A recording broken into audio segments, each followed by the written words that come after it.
കഴിഞ്ഞ ആഴ്ചകളിലൊക്കെ സൂചിപ്പിക്കപ്പെട്ടതുപോലെ ബഹുമാനപ്പെട്ട റസൂലുള്ളാഹി സ്വല്ലല്ലാഹു അലൈഹി വസല്ലമ തങ്ങളുടെ പ്രിയപ്പെട്ട സഹാബത്തും വിശുദ്ധമായ റമദാനെ വരവേൽക്കാൻ, ആ വിശുദ്ധമായ റമദാനെ സ്വീകരിക്കാനുള്ള മുന്നൊരുക്കങ്ങൾ സജീവമാക്കിയ മാസമായിരുന്നു പരിശുദ്ധമായ ശഅബാൻ മാസം. ശഅബാൻ മാസത്തിന്റെ ഓരോ രാവും പകലും വളരെ പവിത്രമാണ്. എന്നാലും ആ മാസത്തിലെ ഏറ്റവും ഉത്കൃഷ്ടമായ ഒരു രാവ്, ഒരു രാത്രി എന്ന് പറയുന്നത് ശഅബാൻ 15-ാമത്തെ രാത്രിയാണ്. നമ്മളൊക്കെ ആ രാത്രിയെ അല്ലെങ്കിൽ ആ രാവിനെ ബറാഅത്ത് രാവ് എന്നാണ് പറയുന്നത്. ബറാഅത്ത് രാവ് നമ്മൾ സംസാരത്തിൽ പലപ്പോഴും പ്രയോഗിക്കുന്ന ഒരു തെറ്റ് പ്രാത്ത് എന്നാണ്. പ്രാത്ത് യഥാർത്ഥത്തിൽ പ്രാത്തിനിറങ്ങുക, പ്രാത്തിന്റെ രാത്രി എന്നൊക്കെ പറയാറുണ്ട്. അത് തെറ്റാണ്. ബറാഅത്ത് എന്നാണ് ശരിയായ പദം. അതിന്റെ അർത്ഥം ബരിഅ, ഒഴിവായി, ഒഴിവാക്കപ്പെടുന്ന രാത്രി. മനുഷ്യനെ അവന്റെ തെറ്റുകുറ്റങ്ങളിൽ നിന്നും ഒഴിവാക്കപ്പെടുന്ന രാത്രി, മനുഷ്യനെ നരകത്തിൽ നിന്നും ഒഴിവാക്കപ്പെടുന്ന രാത്രി എന്ന അർത്ഥത്തിലാണ് ശഅബാൻ 15-ാമത്തെ രാവിനെ ബറാഅത്ത് രാവ് എന്ന് മഹാന്മാരായ പണ്ഡിതന്മാര് ആ രാവിനെ വിശേഷിപ്പിച്ചിട്ടുള്ളത്. പ്രിയപ്പെട്ടവരെ, ആ രാവ് വളരെ അനുഗ്രഹീതമായ രാവാണ്. പരിശുദ്ധമായ ഖുർആൻ ശരീഫിൽ നമുക്ക് കാണാം, ഹാമീം വൽ കിതാബിൽ മുബീൻ ഇന്നാ അൻസൽനാഹു ഫീ ലൈലത്തിൻ മുബാറക ഇന്നാ കുന്നാ മുൻദിരീൻ. ഹാമീം വൽ കിതാബിൽ മുബീൻ, സ്പഷ്ടമായ വേദഗ്രന്ഥം തന്നെയാണ് സത്യം. വിശുദ്ധ ഖുർആനിനെ അല്ലാഹു സുബ്ഹാനഹു വ തആല സത്യം ചെയ്തുകൊണ്ട് പറയുകയാണ്, വ്യക്തമായ സ്പഷ്ടമായ വേദഗ്രന്ഥം തന്നെയാണ് സത്യം. ഇന്നാ അൻസൽനാഹു ഫീ ലൈലത്തിൻ മുബാറക, വിശുദ്ധ ഖുർആനിനെ നാം വളരെ അനുഗ്രഹീതമായ ഒരു രാത്രിയിലാണ് അവതരിപ്പിച്ചത്. ഇന്നാ കുന്നാ മുൻദിരീൻ, തീർച്ചയായും നാം മുന്നറിയിപ്പ് നൽകുന്നവരാകുന്നു. പ്രിയപ്പെട്ടവരെ, ഈ ആയത്ത് വിശദീകരിച്ചുകൊണ്ട് കുറച്ച് മുഫസ്സിരീങ്ങളായ പണ്ഡിതന്മാർ, ബഹുഭൂരിപക്ഷം പണ്ഡിതന്മാരുടെയും വീക്ഷണം പരിശുദ്ധമായ ഖുർആൻ അവതരിപ്പിക്കപ്പെട്ട രാവ് റമദാനിലെ ലൈലത്തുൽ ഖദ്റിന്റെ രാത്രിയാണെന്ന് തന്നെയാണ്. എങ്കിലും ബഹുമാനപ്പെട്ട ഇക്രിമ റളിയല്ലാഹു അൻഹുവിനെ പോലുള്ള ഒരു പിടി മുഫസ്സിരീങ്ങളുടെ വീക്ഷണം, അവരുടെ അഭിപ്രായം, വിശുദ്ധ ഖുർആനിനെ നാം അവതരിപ്പിച്ചത് ശഅബാൻ 15-ാമത്തെ രാവിലാണ്, ബറാഅത്ത് രാവിലാണ് എന്നാണ്. അപ്പോ ഇത് കേൾക്കുമ്പോൾ ഒരു വൈരുദ്ധ്യം നമുക്ക് തോന്നുന്നുണ്ട്. റമദാനിലാണ് ഖുർആൻ അവതരിപ്പിക്കപ്പെട്ടത്, കാലമാത്രയും നാം അങ്ങനെയാണ് കേട്ടുവരുന്നത്. ശഅബാനിന്റെ 15-ാമത്തെ രാവിലാണ് ഖുർആൻ അവതരിപ്പിക്കപ്പെട്ടത്. ഇതെങ്ങനെ ശരിയാകും? മഹാന്മാരായ പണ്ഡിതന്മാർ പറയുന്നത്, റമദാനിന് തൊട്ടു മുമ്പുള്ള മാസമാണല്ലോ ശഅബാൻ. ശഅബാൻ 15-ാമത്തെ രാവിലാണ് ലൗഹിൽ മഹ്ഫൂദിൽ നിന്നും ബൈത്തുൽ ഇസ്സ, ഒന്നാം ആകാശത്തൊരു പള്ളിയുണ്ട്. ഒന്നാം ആകാശത്തെ കഅബയ്ക്ക് നേരെ മുകൾ ഭാഗത്ത് സ്ഥിതി ചെയ്യുന്ന ഒരു ഭവനം ബൈത്തുൽ ഇസ്സ. ആ ബൈത്തുൽ ഇസ്സ എന്ന് പറയുന്ന ഭവനത്തിലേക്ക് അല്ലാഹു തആല ഒറ്റയടിക്ക് വിശുദ്ധ ഖുർആൻ അവതരിപ്പിച്ച രാവാണ് ബറാഅത്ത് രാവ്. ആ ബൈത്തുൽ ഇസ്സ എന്ന് പറയുന്ന സ്ഥലത്ത് നിന്നും സന്ദർഭത്തിനും സാഹചര്യത്തിനും അനുസൃതമായി മഹാനായ സയ്യിദുനാ റസൂലുള്ളാഹി സ്വല്ലല്ലാഹു അലൈഹി വസല്ലമ തങ്ങളുടെ മേൽ വിശുദ്ധ ഖുർആൻ അവതരിപ്പിക്കാൻ അല്ലാഹു തുടക്കം കുറിച്ച രാവാണ് ലൈലത്തുൽ ഖദ്റിന്റെ രാവ്. ഇതാണ് പണ്ഡിതന്മാരുടെ വീക്ഷണം. എങ്കിലും പ്രിയപ്പെട്ടവരെ, ഇങ്ങനെ ഒരു വിഭാഗം പണ്ഡിതന്മാർക്ക് വിശുദ്ധ ഖുർആൻ പോലും അവതരിപ്പിക്കപ്പെട്ട രാവെന്ന അഭിപ്രായമുള്ള ബറാഅത്ത് രാവ്. ഈ രാവിന്റെ സവിശേഷമായിട്ട് അല്ലാഹു തആല പറയുന്നത് ഫീഹാ യുഫ്റഖു കുല്ലു അംരിൻ ഹകീം. ആ രാത്രിയിൽ യുക്തിപൂർണമായ ഓരോ കാര്യവും വേർതിരിച്ച് വിവരിക്കപ്പെടുന്നു എന്നാണ്. ആ രാത്രിയിൽ യുക്തിപൂർണമായ ഓരോ കാര്യവും വേർതിരിച്ച് വിവരിക്കപ്പെടുന്നു. ഈ രാത്രിയിലാണ് അല്ലാഹു വരുന്ന ഒരു വർഷം ഈ ഭൂമിയിൽ നടക്കാനുള്ള മുഴുവൻ കാര്യങ്ങളും അല്ലാഹു തീരുമാനിച്ച് ആ രേഖകൾ മലക്കുകളെ അല്ലാഹു സുബ്ഹാനഹു വ തആല ഏൽപ്പിക്കുന്നത്. ഈ ആയത്ത് വിശദീകരിച്ച് പണ്ഡിതന്മാർ മുഫസ്സിരികൾ പറയുന്നു, ഈ ശഅബാൻ മാസം 15-ാമത്തെ രാവ് മുതൽ വരുന്ന വർഷം ശഅബാൻ മാസം 15 വരെ ഈ ഭൂമിയിൽ എന്തെല്ലാം നടക്കണം? ആരൊക്കെ കല്യാണം കഴിക്കണം, ആരൊക്കെ പ്രസവിക്കും, ആരൊക്കെ ഹജ്ജിന് പോകും, ആരൊക്കെ ജനിക്കും, ആരൊക്കെ മരിക്കും തുടങ്ങിയ സർവ്വ കാര്യങ്ങളും, ഒരു വർഷം ഭൂമിയിൽ നടക്കാൻ പോകുന്ന സർവ്വ കാര്യങ്ങളുടെയും രേഖ ലിസ്റ്റ് തയ്യാറാക്കി അല്ലാഹു അത് മലക്കുകളെ ഏൽപ്പിക്കുന്ന രാവാണ് ബറാഅത്ത് രാവെന്ന് മഹാന്മാരായ മുഫസ്സിരികൾ പറയുകയാണ്. പ്രിയപ്പെട്ടവരെ, ധാരാളം സവിശേഷതകൾ ഈ രാവിലാണ്. ബഹുമാനപ്പെട്ട ഇമാം ഷാഫിഈ റളിയല്ലാഹു അൻഹു പറയുന്നുണ്ട്, പ്രാർത്ഥന സ്വീകരിക്കപ്പെടുന്ന 5 രാത്രികളുണ്ട്. 5 ലയാലിൻ ലാ തുറദ്ദു ഫീഹിന്ന ദഅവ. 5 രാത്രികളിൽ അല്ലാഹു ദുആ സ്വീകരിക്കും. ആ ദുആ പ്രാർത്ഥന തട്ടിക്കളയുകയില്ല. 5 രാത്രികൾ. അവ്വലു ലൈലത്തുൻ മിൻ റജബ്. ഒന്ന് റജബിന്റെ 1-ാമത്തെ രാത്രിയാണ്. അത് കഴിഞ്ഞു പോയി. റജബിന്റെ 1-ാമത്തെ രാത്രി. രണ്ടാമതായി 2-ാമത്തെ രാത്രി ലൈലത്തുൽ നിസ്ഫി മിൻ ശഅബാൻ. ശഅബാനിന്റെ 15-ാമത്തെ രാത്രിയാണ്. അത് ഇൻഷാ അല്ലാഹ് നമ്മളിലേക്ക് സമാഗതമായി കൊണ്ടിരിക്കുന്നു. വരുന്ന തിങ്കളാഴ്ച അസ്തമയത്തോടുകൂടി ആണ് ആ രാത്രി ആരംഭിക്കുന്നത്. 3-ാമത്തെ രാത്രി ലൈലത്തുൽ ജുമുഅ, വെള്ളിയാഴ്ച രാവ്. വെള്ളിയാഴ്ച രാവിലുള്ള പ്രാർത്ഥന അല്ലാഹു സ്വീകരിക്കും. അത് തട്ടപ്പെടുകയില്ല. വലൈലത്തുൽ ഫിത്രി വലൈലത്തുൽ നഹർ. ചെറിയ പെരുന്നാൾ രാവും വലിയ പെരുന്നാൾ രാവും അല്ലാഹുവിന്റെ ദാസൻ അവനോട് എന്തെങ്കിലും ചോദിച്ചാൽ ആ ചോദ്യം അല്ലാഹു തട്ടിക്കളയുകയില്ലെന്ന് ബഹുമാനപ്പെട്ട ഇമാം ഷാഫിഈ റളിയല്ലാഹു തആല പഠിപ്പിക്കുകയാണ്. അപ്പൊ നമ്മൾ ചിന്തിക്കുക, ഇമാം ഷാഫി റളിയല്ലാഹു അൻഹു പറഞ്ഞല്ലേ, ഇതിലൊക്കെ എന്താ കാര്യം ഇരിക്കുന്നത്?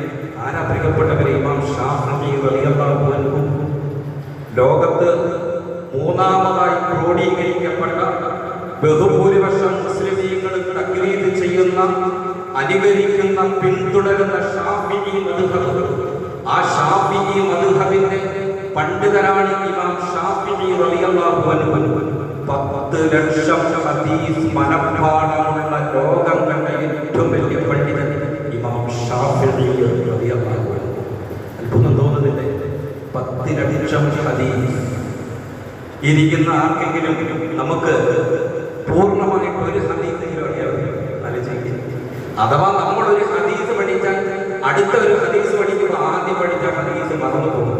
ഞാൻ ഇന്ന് ഈ വെള്ളിയാഴ്ച ഇവിടെ ഇന്ന് നിങ്ങളുടെ മുമ്പിൽ 10-20 മിനിറ്റോ പറയുന്ന കാര്യങ്ങൾ ഈ പള്ളിയുടെ പുറത്തേക്ക് നിങ്ങൾ ഇറങ്ങിക്കഴിയുമ്പോൾ ആർക്കെങ്കിലും പൂർണ്ണമായിട്ട് പറയാൻ പറ്റുമോ? ഉസ്താദ് ഇന്ന ഇന്ന കാര്യങ്ങൾ പറഞ്ഞത് തെറ്റാതെ പറയാൻ സാധിക്കില്ല. അങ്ങനെ നമ്മുടെ ബുദ്ധിയും ഇമാം ഷാഫി റളിയല്ലാഹു അൻഹുവിന്റെ ബുദ്ധിയും തമ്മിൽ നാം തുലനം ചെയ്യണം.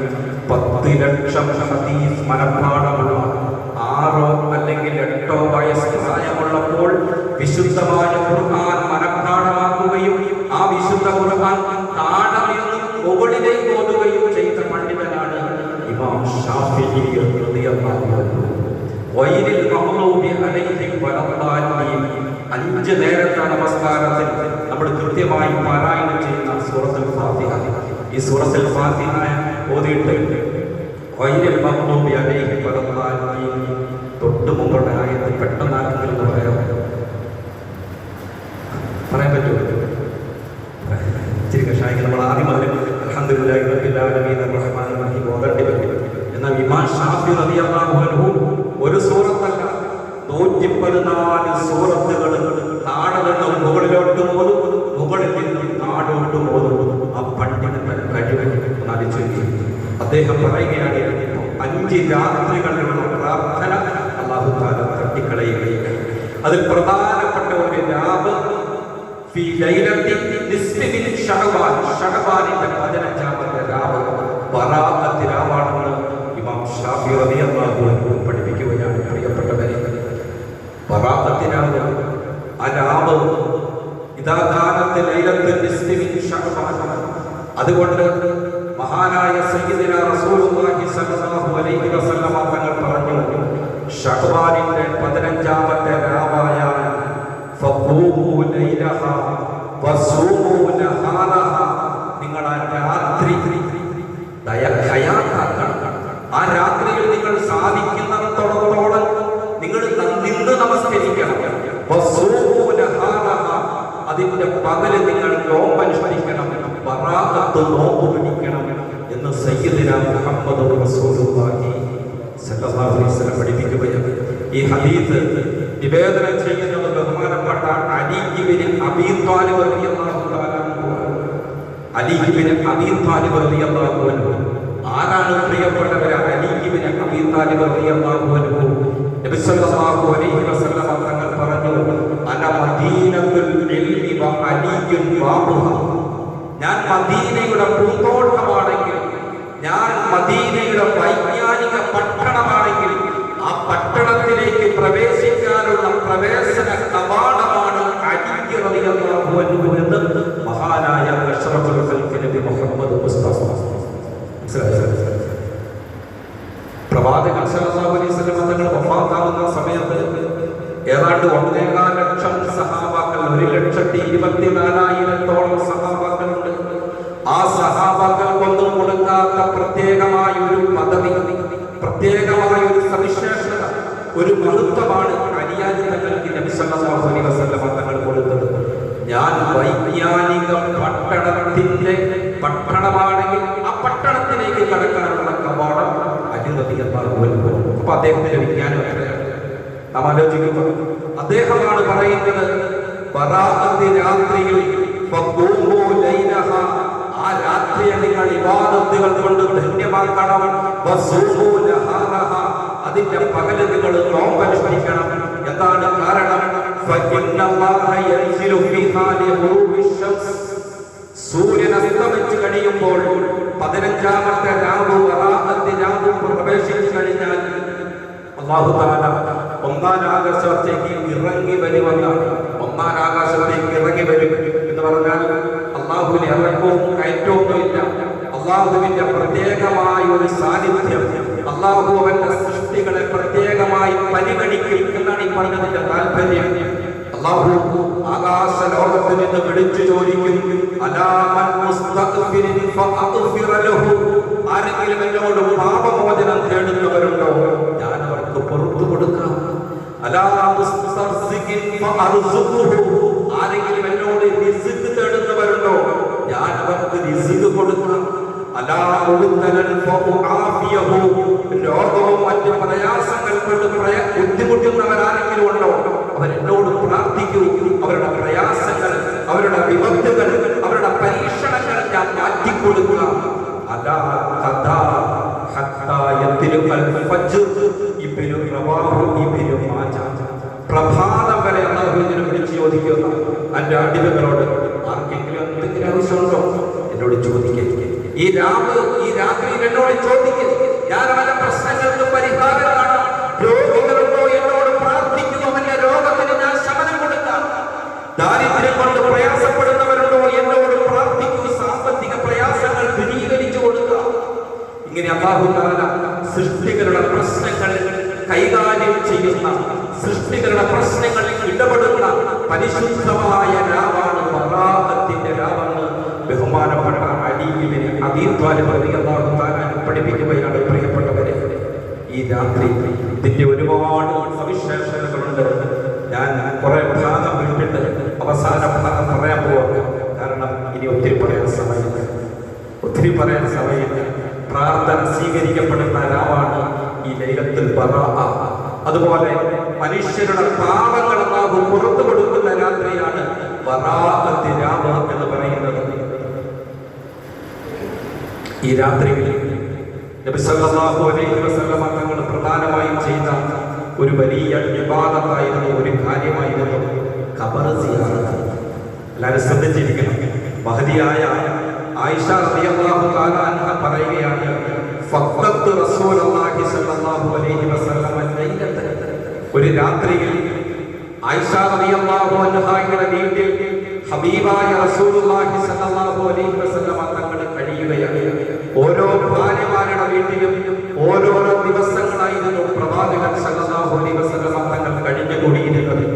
ആയിഷ റളിയല്ലാഹു തആല അൻഹയുടെ വീട്ടിൽ നബി സല്ലല്ലാഹു അലൈഹി വസല്ലം തങ്ങൾ കഴിഞ്ഞുകൂടവേ രാത്രിയുടെ ഒരു ഭാഗം പിന്നിട്ടപ്പോൾ അല്ലാഹുവിന്റെ റസൂലിനെ കാണാനില്ല. ഫഖത്ത് റസൂലുള്ളാഹി സ്വല്ലല്ലാഹു അലൈഹി വസല്ലം, എന്റെ കിടക്കയിൽ എന്റെ വിരിപ്പിൽ ഞാൻ പ്രവാചകനെ പരതി നോക്കി, പക്ഷേ എന്റെ വിരിപ്പിൽ അല്ലാഹുവിന്റെ ഹബീബില്ല. ഞാൻ എന്റെ വീട് മുഴുവനും അരിച്ചു പറക്കി, എന്റെ വീട്ടിലും അല്ലാഹുവിന്റെ ഹബീബ് സല്ലല്ലാഹു അലൈഹി വസല്ലം തങ്ങളില്ല. വീണ്ടും എന്റെ വീടിന്റെ മുറ്റത്ത് കൂടി ഞാൻ ഇറങ്ങി നടന്നു, അല്ലാഹുവിന്റെ റസൂൽ വീടിന്റെ മുറ്റത്ത് എവിടെയെങ്കിലും ഉണ്ടോ, അല്ലാഹുവിന്റെ റസൂലിനെ കാണുവാനില്ല. അങ്ങനെ ആയിഷ റളിയല്ലാഹു തആല ആകെ വെപ്രാളത്തിലായി. അല്ലാഹുവിന്റെ ഹബീബ് അവിടെ പോയി, എന്നെ എങ്ങാനും ചതിച്ചിട്ട് മറ്റേതെങ്കിലും ഭാര്യമാരുടെ വീട്ടിൽ അല്ലാഹുവിന്റെ റസൂൽ പോയോ? ആയിഷ റളിയല്ലാഹു അൻഹയ്ക്ക് വലിയ പ്രയാസമായി. അങ്ങനെ നല്ല നിലാവുള്ള ഒരു രാത്രി, ബറാഅത്ത് രാവിലാണ് ഈ സംഭവം നടക്കുന്നത്. അന്ന് നല്ല നിലാവുണ്ടായിരുന്നു. ആയിഷ റളിയല്ലാഹു അൻഹ പ്രിയപ്പെട്ട ഭർത്താവ് ഹബീബ് റസൂലുള്ളാഹി സ്വല്ലല്ലാഹു അലൈഹി വസല്ലം തങ്ങളെ അന്വേഷിച്ചു പോകുമ്പോൾ ഫഖറജതു ഫഇദാ ഹുവ ബിൽ ബഖീഅ, അല്ലാഹുവിന്റെ ഹബീബ് ജന്നത്തുൽ ബഖീഇൽ നിൽക്കുകയാണ്.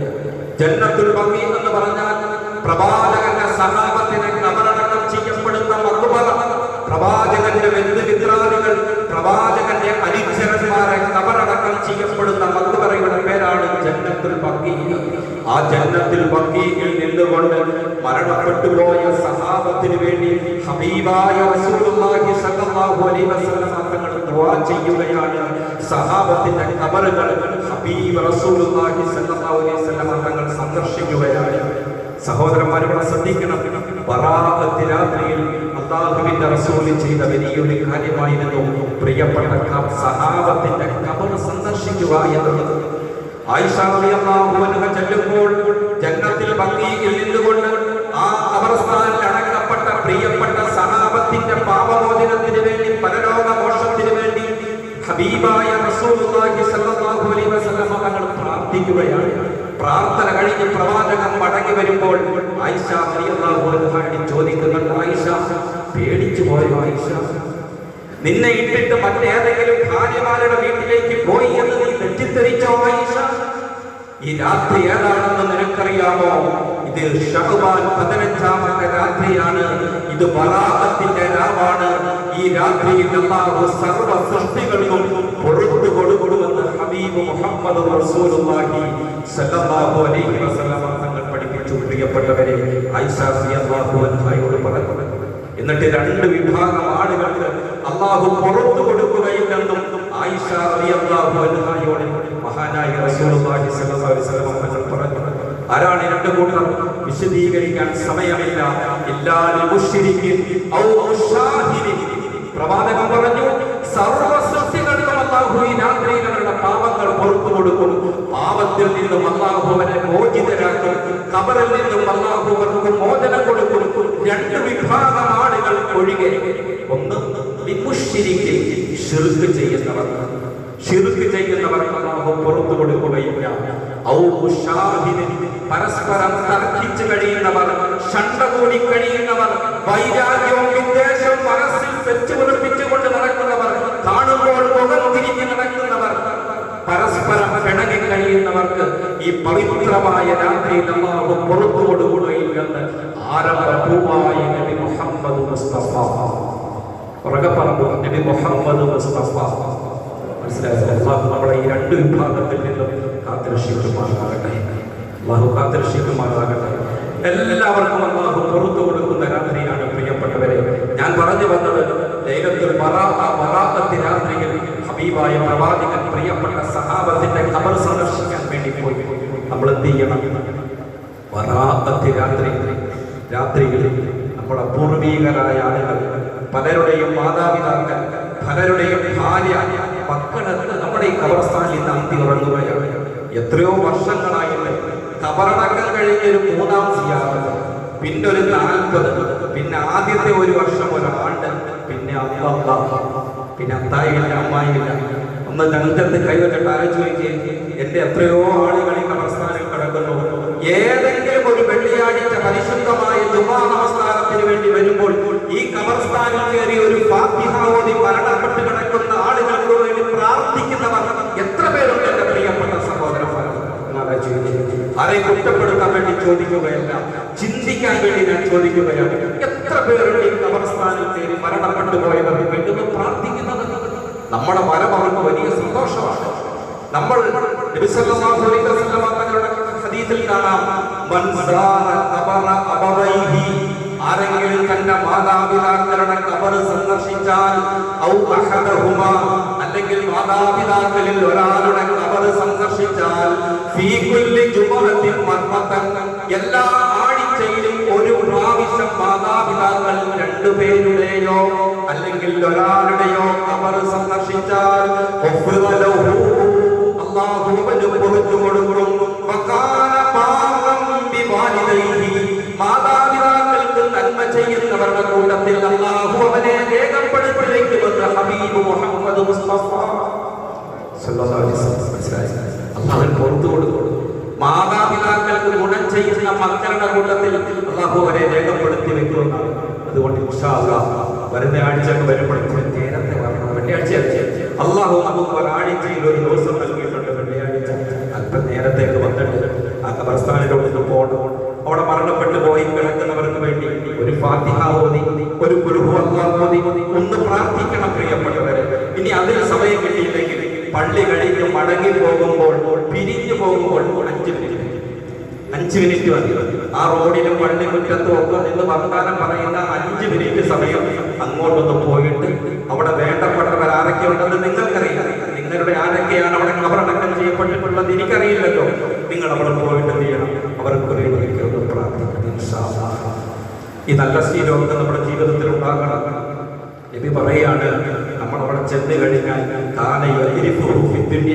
ദുനിയാവിൽ നമ്മളെ പരിചയമുള്ള ആളാണെങ്കിൽ നമ്മൾ അവർക്ക് വേണ്ടി സലാം പറഞ്ഞാൽ അവർ നമ്മളെ അറിയും. ഖബറാളികൾ നമ്മളെ അറിയും, പക്ഷെ അവർക്ക് പ്രതികരിക്കാൻ കഴിയില്ല. നമ്മൾ സലാം പറഞ്ഞാൽ അവർ സലാം മടക്കും. അതുകൊണ്ടാണല്ലോ ഖബർസ്ഥാനിൽ ചെല്ലുമ്പോൾ സലാം പറയണമെന്ന് നബിയുനാ മുഹമ്മദ് മുസ്തഫ സല്ലല്ലാഹു അലൈഹി വസല്ലം നമ്മളെ പഠിപ്പിച്ചിട്ടുണ്ട്. മനസ്സിലായോ? അങ്ങനെ നമ്മൾ ഖബറാളികൾ, നമ്മുടെ വേണ്ടപ്പെട്ടവരൊക്കെ ഇവിടെ ഖബറടക്കം ചെയ്യപ്പെട്ടിട്ടുണ്ട്. അവരെ ഒന്നും നമ്മൾ പരിഗണിക്കുന്നില്ല, ഖബർ സിയാറത്ത് നടത്തുന്നില്ല, അവർക്ക് വേണ്ടി ഒന്ന് പ്രാർത്ഥിക്കുന്നില്ലെങ്കിൽ ബഹുമാനപ്പെട്ട ഇബ്നു സമ്മാദ് റളിയല്ലാഹു അൻഹു ഒരു ഖബർസ്ഥാനിലൂടെ ഇങ്ങനെ നടന്നു പോകുമ്പോൾ ആ ഖബർസ്ഥാനിന്റെ ഭിത്തിയിൽ എഴുതപ്പെട്ടിട്ടുണ്ട് ഇമാം ഗസ്സാലി റളിയല്ലാഹു തആല അൻഹുവിന്റെ ഏതാനും ചില കവിതകൾ. ഇമാം ഗസ്സാലി റളിയല്ലാഹു അൻഹുവിന്റെ ഇഹ്യാ ഉലൂമിദ്ദിലുള്ള ഒരു വലിയ കവിതയുണ്ട്. അത് പറഞ്ഞ് അവസാനിപ്പിക്കാൻ കേട്ടോ. അദ്ദേഹം ഖബർസ്ഥാനിലൂടെ കടന്നു പോകുമ്പോൾ ഖബർസ്ഥാനിന്റെ ഭിത്തിയിൽ എഴുതപ്പെട്ടിരിക്കുന്നു. എന്താ എഴുതപ്പെട്ടിരിക്കുന്നത്? ഖബറാളികളുടെ ദീനരോധനമാണ്, അവരുടെ നിലവിളിയാണ്, അവരുടെ കരച്ചിലാണ് ആ കവിതയിലൂടെ അദ്ദേഹം എഴുതിവെച്ചിരിക്കുന്നത്. എന്റെ പ്രിയപ്പെട്ടവരെ, ഖബറാളികൾ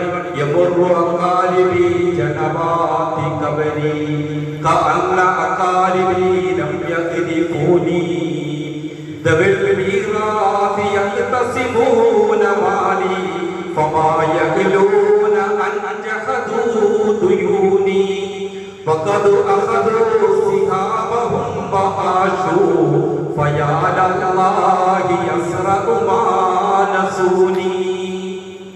കേട്ടോളെ,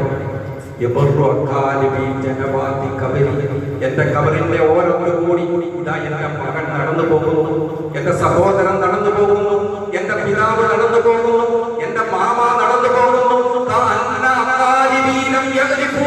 അവർക്ക് എന്നെ ഒരു പരിചയവും ഇല്ലാത്തതുപോലെ എന്നെ ഇവിടെ പള്ളിക്കാട്ടിക്കൊണ്ട് കബറടക്കിയിട്ട് ഞാനൊരു വ്യക്തി ഇവിടെ കബറടക്കപ്പെട്ടിട്ടുണ്ട് എന്നൊരു ചിന്ത പോലുമില്ലാതെ നടന്നു പോകുന്നത് കണ്ടോ എന്ന് കബറിൽ കിടന്നുകൊണ്ട് കബറാളി വിരലിക്ക് വന്ന് ബഹുമാനപ്പെട്ട ഇമാം ഗസ്സാലി റളിയല്ലാഹു അൻഹു രേഖപ്പെടുത്തി വെക്കുകയാണ്, എന്നെ പരിചയമില്ലാത്തതുപോലെ. എന്നിട്ടോ എന്റെ രക്തം വേർപ്പാക്കി ഞാൻ കഠിനാധ്വാനം ചെയ്തുണ്ടാക്കി വെച്ച സമ്പത്ത് ഞാൻ മരണപ്പെട്ട് 3-ാം ദിവസം അവര് പിച്ചിപ്പറിച്ചെടുത്തു, അവര് വീതിച്ചെടുത്തു. എന്നിട്ടോ ആ സമ്പത്ത് കൊണ്ട് പറഞ്ഞത് അവരിന്ന് സുഖലോലുവരായി ജീവിക്കുകയാണ്. ഞാൻ ഉണ്ടാക്കിയ പണം കൊണ്ട് ഇന്നവർ സുരക്ഷിതരായി സുഖലോലുവരായി ജീവിക്കുകയാണ്. എന്നിട്ടോ അങ്ങനെ ഞാൻ കഷ്ടപ്പെട്ട് ഇവർക്ക് വേണ്ടി കഷ്ടപ്പെട്ട മക്കളെ ഞാൻ തിരിഞ്ഞു നോക്കുന്നില്ലല്ലോ, എന്റെ കബറിന്റെ ഓരോ ഒരു സലാം പറയുന്നില്ലല്ലോ. ഇത്ര പെട്ടെന്ന് എന്നെ മറന്നുപോയോ എന്ന് കബറാളി വിവരിക്കും. പറയുന്നുണ്ട്, നമ്മളെ എത്ര പേരെ കുറിച്ച് ഇങ്ങനെ നമ്മുടെ പ്രിയപ്പെട്ടവർ വിലപിക്കുന്നുണ്ടായിരിക്കും, എന്റെ പ്രിയപ്പെട്ടവരെ. അതുകൊണ്ട് നിങ്ങൾക്ക് കാഴ്ചയിൽ ഒരു ദിവസം അല്ലെങ്കിൽ ഒരു മാസത്തിൽ ഒരു പ്രാവശ്യം നമ്മുടെ പ്രിയപ്പെട്ടവരുടെ ഖബർസ്ഥാനിലേക്ക് ഒന്ന് പോകണം, അവരെ നമ്മൾ ഓർക്കണം, അവർക്ക് വേണ്ടി നമ്മൾ പ്രാർത്ഥിക്കണം, അവർക്ക് വേണ്ടി വിശുദ്ധ ഖുർആനിന്റെ അല്പമെങ്കിലും ഓതി നിങ്ങൾ ഹദിയ ചെയ്യണം എന്ന് വളരെ വിനീതമായി പറയുകയാണ്. ഒത്തിരി ഇത് തന്നെ ഒരു വിഷയമായി നമുക്ക് പറയാനുണ്ട്. ഞാൻ അവസാനിപ്പിക്കുകയാണ് പ്രിയപ്പെട്ടവരെ. അതുകൊണ്ട് അതുപോലുള്ള നല്ല കാര്യങ്ങളൊക്കെ ജീവിതത്തിൽ നമ്മൾ ശ്രദ്ധിക്കണം. മരണപ്പെട്ടു പോയവർക്ക് വേണ്ടി പ്രാർത്ഥിക്കണം, അവർക്ക് വേണ്ടി ദുആ ചെയ്യണം. അപ്പൊ ലൈലത്തുൽ ബറാഅത്തിനായി പുണ്യ നബി സല്ലല്ലാഹു അലൈഹി വസല്ലം തങ്ങൾ പ്രത്യേകം ചെയ്തിരുന്ന ഒരു കാര്യമാണ് പ്രിയപ്പെട്ടവരുടെ സഹാബത്തിന്റെ ഖബർ സന്ദർശിച്ചു എന്നുള്ളത്. അതുകൊണ്ട് പരമ്പരാഗതമായി പാരമ്പര്യമായി നമ്മളൊക്കെ ചെയ്തു വരുന്ന ഇവിടെ ചെയ്തു വരുന്ന ഒരു കാര്യമാണ് ബറാഅത്ത് രാത്രിയിൽ നമ്മളൊരു 3 യാസീനോതും. കേൾക്കുന്നുണ്ടോ? 3 യാസീനോതും അല്ലേ? നമ്മൾ പാരമ്പര്യമായിട്ട് ചെയ്തു വരുന്ന ഒരു കാര്യമാണ്. അപ്പൊ അതുകൊണ്ട് ഇൻഷാ അല്ലാഹ് 3 യാസീൻ നമ്മൾ എന്ത് ചെയ്യണം? ഓതണം. ഇപ്പൊ ഇത് ബുഖാരിയിലുണ്ടോ മുസ്ലിമിലുണ്ടോ എന്നൊക്കെ ചോദിച്ചു കഴിഞ്ഞാൽ അതൊന്നുമില്ല. മഹാന്മാരായ പണ്ഡിതന്മാർ പഠിപ്പിക്കുന്നു, പ്രാർത്ഥന സ്വീകരിക്കപ്പെടുന്ന രാത്രിയാണ് ബറാഅത്ത് രാത്രി. അതുകൊണ്ട് സൂറത്ത് യാസീൻ ഒരാൾ പാരായണം ചെയ്തിട്ട് പ്രാർത്ഥിച്ചാൽ ആ പ്രാർത്ഥന കൂടുതൽ സ്വീകാര്യമായി തീരും. ഇതിന്റെ അടിസ്ഥാനത്തിൽ ബഹുമാനപ്പെട്ട പണ്ഡിതന്മാർ പഠിപ്പിക്കുന്നു, നിങ്ങൾ യാസീൻ ഓതണം. സൂറത്ത് യാസീൻ ലിമാ ഖുരിഅത് ലഹു ശഫീഉനാ റസൂലുള്ളാഹി. അല്ലാഹുവിന്റെ റസൂൽ പറഞ്ഞു, സൂറത്ത് യാസീൻ ഏതൊരു കാര്യത്തിന് വേണ്ടിയാണോ പാരായണം ചെയ്യപ്പെടുന്നത് ആ കാര്യം അല്ലാഹു സാധിച്ചു കൊടുക്കും. രോഗി നല്ല നിയത്തോടുകൂടി യാസീൻ ഓതിയാൽ രോഗം ശിഫയാകും. കടം കൊണ്ട് പ്രയാസപ്പെടുന്നവൻ ആ നിയത്തോടുകൂടി സൂറത്ത് യാസീൻ ഓതേണ്ടതുപോലെ ഓതിയാൽ, മനഃശുദ്ധിയോടുകൂടി ഓതിയാൽ അവന്റെ കടം നീട്ടി കിട്ടും.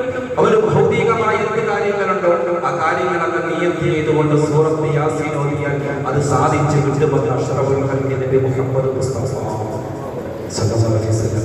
അതുകൊണ്ട് നമുക്ക് എന്തെല്ലാം കാര്യങ്ങളുണ്ടോ അതൊക്കെ മനസ്സിലാക്കി ഒന്നെന്തിനാണെന്നറിയാമോ? നമുക്ക് ഒന്നാമത്തത് നമുക്ക് ദീർഘായുസ് കിട്ടുന്നതിന് വേണ്ടിയാണ്, ആരോഗ്യം കിട്ടുന്നതിന് വേണ്ടിയാണ്, ആരോഗ്യത്തിന് വേണ്ടി, ദീർഘായുസിന് വേണ്ടി. രണ്ടാമത്തത് റിസ്കിന് വേണ്ടിയാണ്. റിസ്ക് എന്ന് പറഞ്ഞാൽ ഭക്ഷണം മാത്രമല്ല, നമ്മുടെ ജീവിതത്തിൽ എന്തെല്ലാം നമുക്ക് ആവശ്യമാണോ അതൊക്കെ നമുക്ക് അനുകൂലമായി മാറാൻ, മക്കൾ അനുകൂലമാകാൻ, സാമ്പത്തിക ബുദ്ധിമുട്ടുകൾ മാറാൻ, ജീവിത പ്രയാസങ്ങൾ മാറി, ഇങ്ങനെ റിസ്കിന് വേണ്ടി നമ്മൾ ഓതുക. മൂന്നാമത്തെ കാര്യം ആഖിബത്ത് നന്നാവാൻ, നല്ല മരണം കിട്ടാൻ. എങ്ങനെ മരിക്കുന്ന ആർക്കെങ്കിലും പറയാൻ പറ്റുമോ? അപകടത്തിൽപ്പെട്ട് മരിക്കുമെന്നോ നമുക്കൊന്നും അറിയത്തില്ല. അല്ലാഹു നമുക്ക് നല്ല മരണം നൽകി അനുഗ്രഹിക്കുമാറാകട്ടെ. അപ്പൊ മൂന്നാമത്തെ കാര്യം നല്ല ആഖിബത്തിന് വേണ്ടി പ്രിയപ്പെട്ടവരെ നമ്മൾ യാസീൻ ഓതണം. ഇങ്ങനെ യാസീനൊക്കെ ഓതി ഇൻഷാ അല്ലാഹ് ആ രാത്രി ആ രാവ് നമ്മൾ പ്രത്യേകം ധന്യമാകണം, സജീവമാകണമെന്ന് വളരെ വിനീതമായി അറിയിക്കുകയാണ്.